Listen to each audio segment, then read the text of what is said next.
Bonsoir à tous, merci de nous retrouver sur TV Sud pour votre journal local du Gard et de l'Hérault.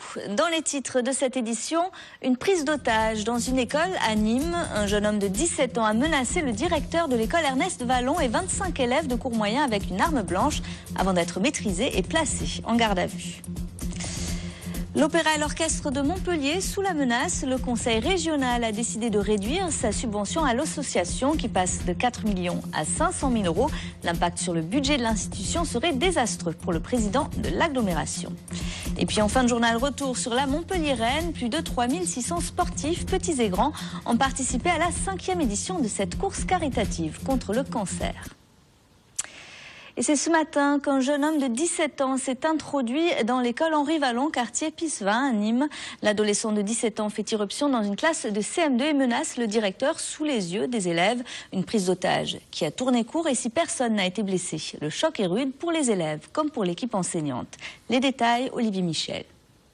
Il était aux alentours de 10 h lorsqu'un mineur de 17 ans a fait faux bond au gardien de l'école Henri Vallon en enjambant les barrières.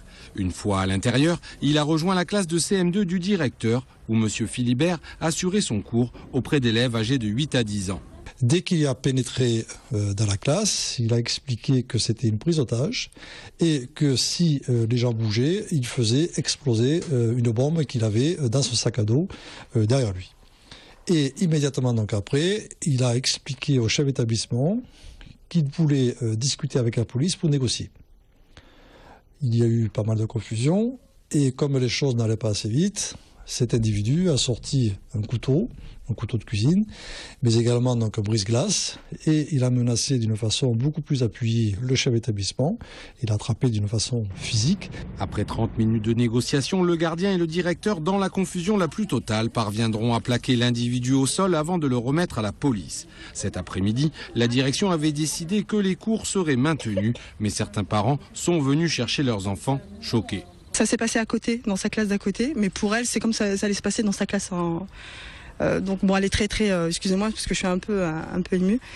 Et donc elle a un peu peur, très stressée. Elle veut pas rester dans l'établissement parce qu'elle a peur que ça arrive encore cet après-midi. À 13h30, une cellule d'urgence médicale et psychologique a été mise en place à destination des parents et professeurs. J'ai fait venir un certain nombre de remplaçants pour que les enseignants puissent participer à cette cellule d'urgence.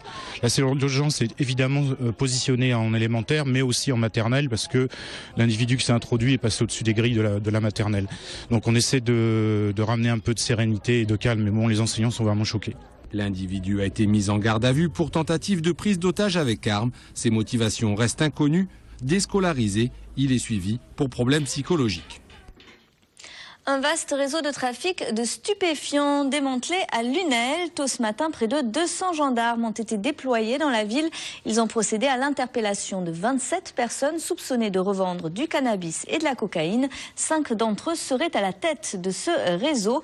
Des perquisitions et des interpellations ont lieu notamment dans 4 commerces du centre-ville. Le trafic visé était déployé sur l'Hérault et sur le Gard. Écoutez.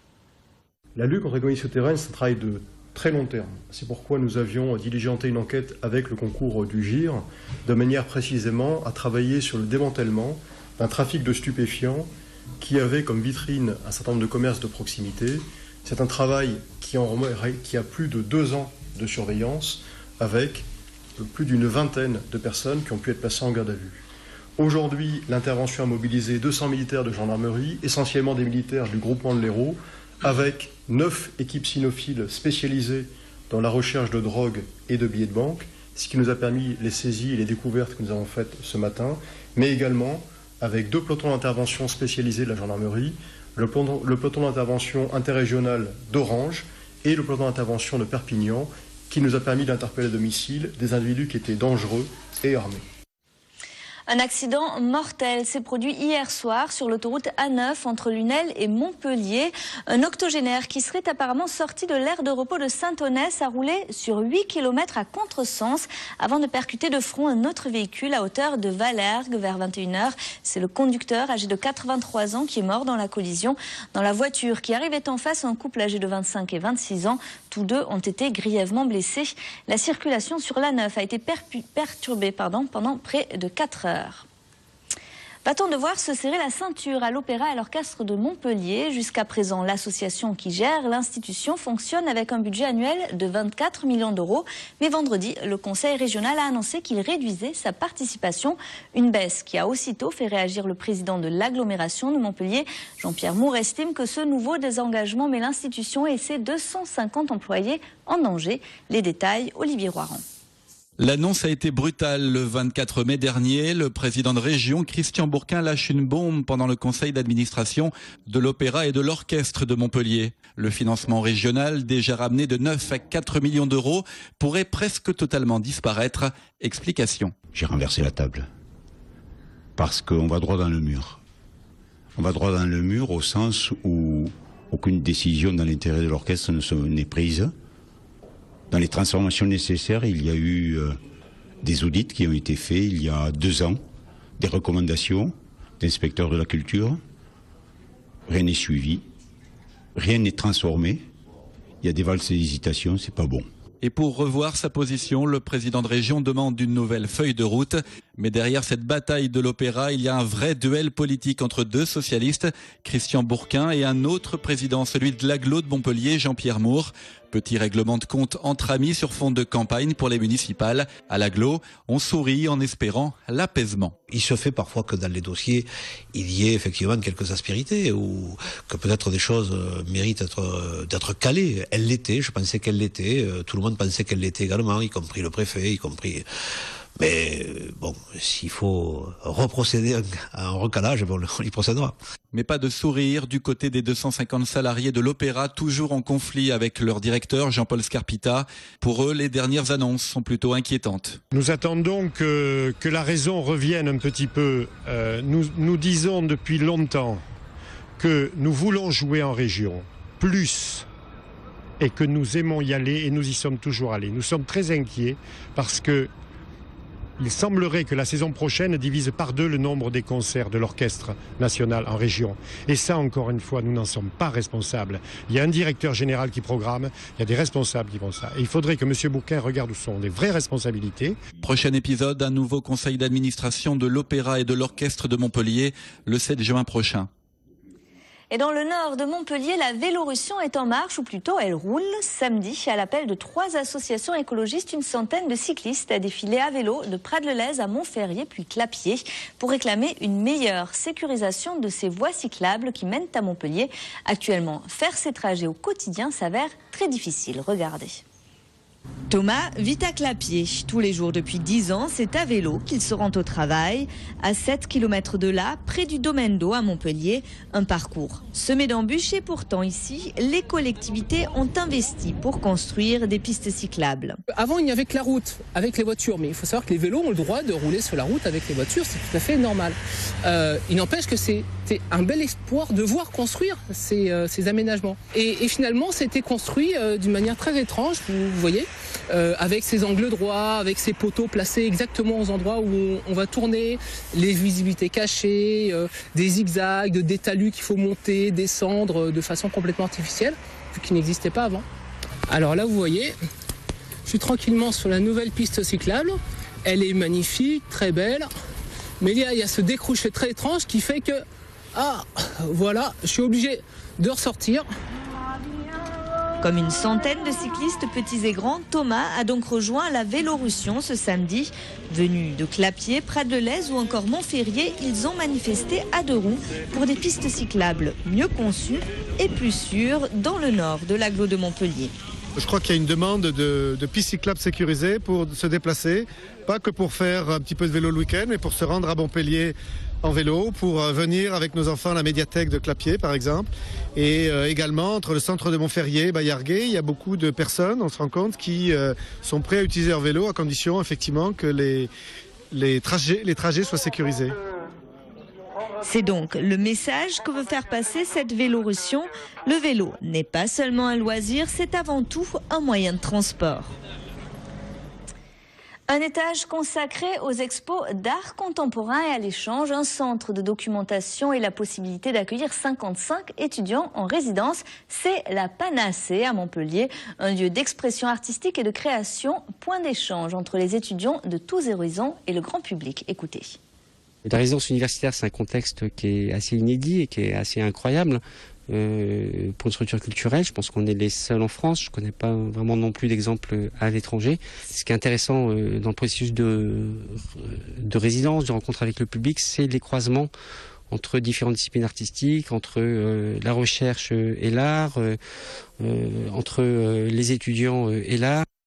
La Panacée qui va donc rouvrir ses portes à Montpellier le 22 juin après rénovation du bâtiment. On passe au sport avec tout d'abord les handballeurs montpelliérains qui ont décroché la Coupe de France. Le MHB a battu le PSG samedi à Paris-Bercy. Une victoire au goût de revanche face aux Parisiens qui ont remporté le titre de champion de France il y a peu. Du handball mais aussi du water-polo et du foot, c'est dans le résumé du week-end sportif préparé par Mouadel Yakabi. Et on commence avec cette belle victoire du MHB en finale de la Coupe de France à Bercy. Les hommes de Patrice Canaillé ont su se remobiliser malgré les derniers relents de l'affaire des paris suspects qui a particulièrement empoisonné leur saison. Emmené par un Michael Guigon en forme olympique, le MHB a aussi tenu sa revanche face au PSG qui lui a ravi le championnat cette année. Une victoire qui boostera sans doute l'équipe avant les 2 matchs décisifs du championnat avec en ligne de mire une place qualificative pour la Ligue des Champions.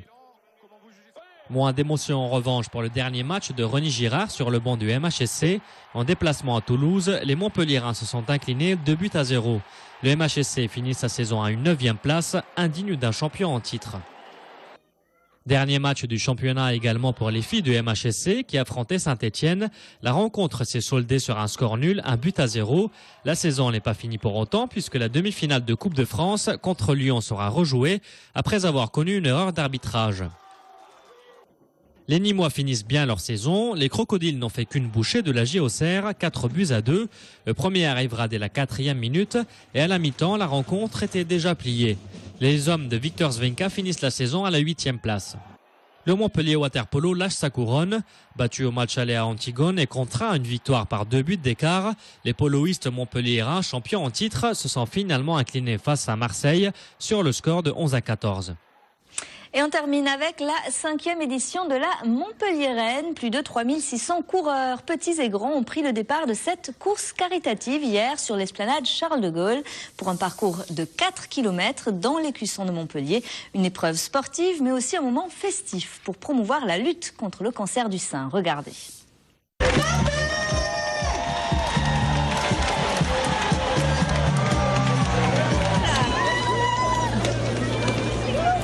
C'est un moment de solidarité. J'aime Montpellier et quand je vois l'engouement et la solidarité des Montpelliens, je me dis qu'on a vraiment raison de faire cette manifestation dans la bonne humeur, la joie pour un sujet si grave qu'il faut tout combattre et la prévention est le meilleur moyen de communiquer sur le cancer du sein. La prévention c'est capital parce que surtout dans une maladie comme le cancer, où on sait que le pronostic est bouleversé entre un diagnostic au moment où on fait un diagnostic précocement et au moment où on fait un diagnostic tardif. Et cette prévention est atteignable et on le voit aujourd'hui, elle est plaisante aussi, elle n'est pas difficile. Autour de moi, des personnes sont touchées par cette maladie, donc oui, c'est une cause qui me tient très à cœur. J'ai 18 ans, oui je suis bien jeune, mais je pense à plus tard, j'espère que je l'aurai pas, mais aussi aux membres de ma famille ou, voilà, ou aux jeunes femmes qui l'ont. On est soignante, donc ça évoque quelque chose pour nous, le cancer du sein, on ne sait jamais demain, ça peut nous arriver et on travaille avec des personnes super, on a envie d'être là aussi pour eux. J'ai été touchée. J'ai eu un cancer du sein avec chimiothérapie, chirurgie, hormonothérapie, radiothérapie. Donc c'est important. Même si on ne sait pas trop courir, même si on marche tout le temps, ou pratiquement, ce qui est important c'est de participer. C'est la fin de ce journal, merci de l'avoir suivi. Retour de l'actu ce soir dès 10h sur TV Sud. Toute l'info régionale, nationale et internationale est dans le 22 minuit, présenté par Julien Desvages. Quant à nous, on se retrouve à 12h30 et 19h30 demain pour vos éditions locales. Passez une très belle soirée sur TV Sud.